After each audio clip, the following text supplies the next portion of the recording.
Okay, Commissioner, Superintendent, thank you so much for joining me to chat about this. First, I want to hear from each of you briefly. Commissioner, what was your reaction when you learned about the charge against Mr. Alege?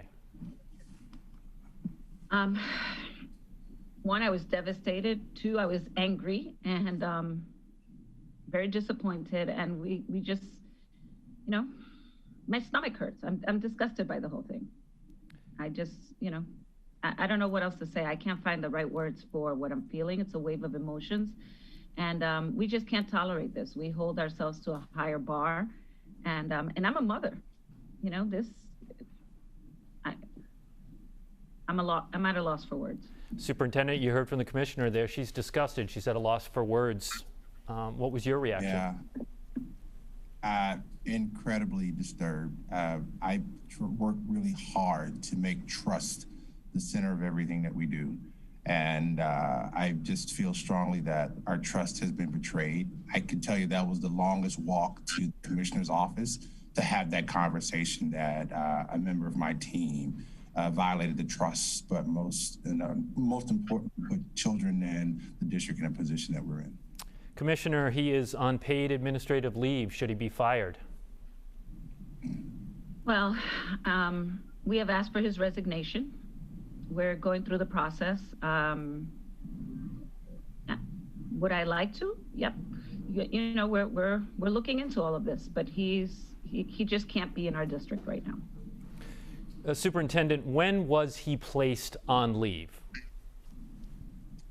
Yeah, so initially we heard of there were allegations, and this was back on April 28th. And when I was alerted to those allegations, we immediately placed Dr. Alege on administrative leave. And how were you alerted to the allegations on April 28th? So I received an email from the Ward Police Department.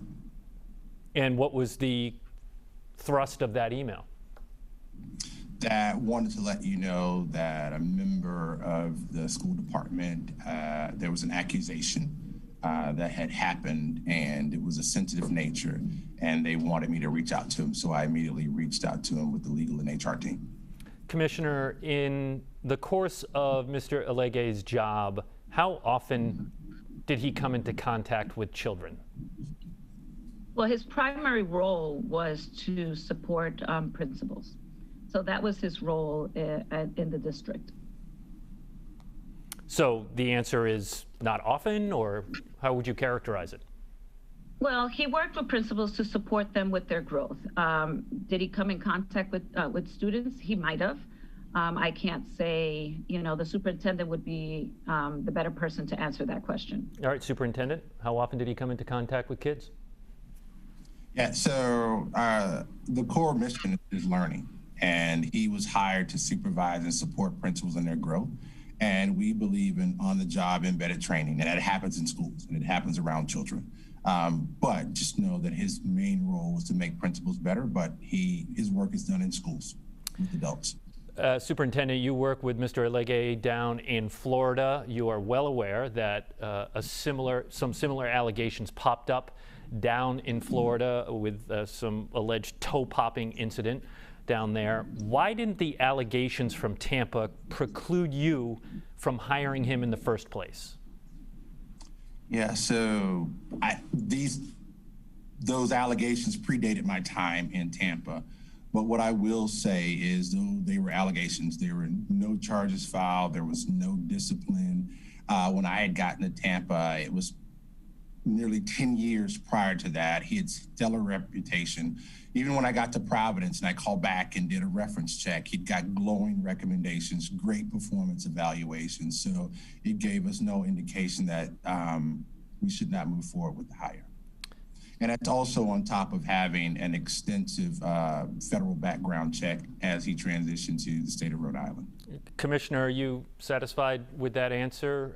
Were you aware of the allegations down in Florida? And if so, was he truly the best choice for this top position in the Providence Public Schools? I was not aware at the time of these allegations. Given where we are today, probably not. You know, that's all I can say. You know, hindsight is 2020. I did not know about the allegations at the time. Here we are, and could we have made a better choice? Probably. Do either of you know, since the news came out earlier today, or even from his arrest on Monday, has the school department or law enforcement been contacted or notified of any other allegations?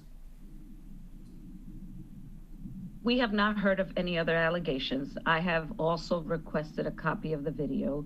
I have, you know, we have our legal team in contact, but we have not heard of any other allegations. Okay. And we're conducting our own investigation as well. And Superintendent, finally here, have you talked to Mr. Alege about the current allegations stemming out of Warwick? So I talked to Mr. Alege when I first heard of the allegations, and that conversation rested upon putting him on administrative leave, pending the investigation, pending to get the details.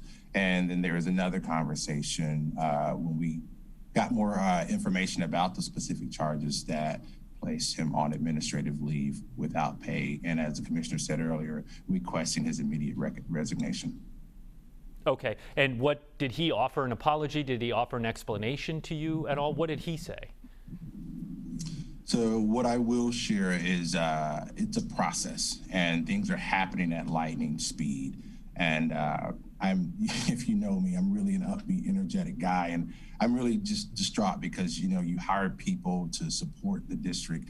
We believe that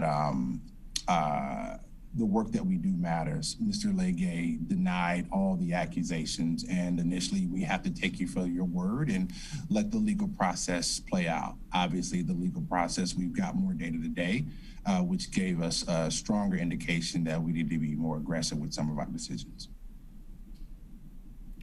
Okay, and I just want to make sure I heard you right. Did you say he is suspended without pay or with pay? I want to make sure we get that right. Currently, he is suspended without pay. Without pay. Okay, did that change since his arrest? In other words, was he suspended with pay up until Monday and then without pay when he was charged? Was there kind of a switch? Absolutely. We didn't have the details that we have now. And my frustration level has gone much, much higher. And to the commissioner said, he has a contract with the district, so there's due process that we have to make sure employees have. But as you know, we look at this as a strong betrayal of the trust of the folks in Providence, and we would love to have a more aggressive approach. But we also acknowledge that there is a contract in place, and we've got to work through those HR and legal issues. Okay, understood. Commissioner, anything? At the end of the day, what we don't want is him in the district. I stepped on you there, Commissioner. Can you say that one more time for me?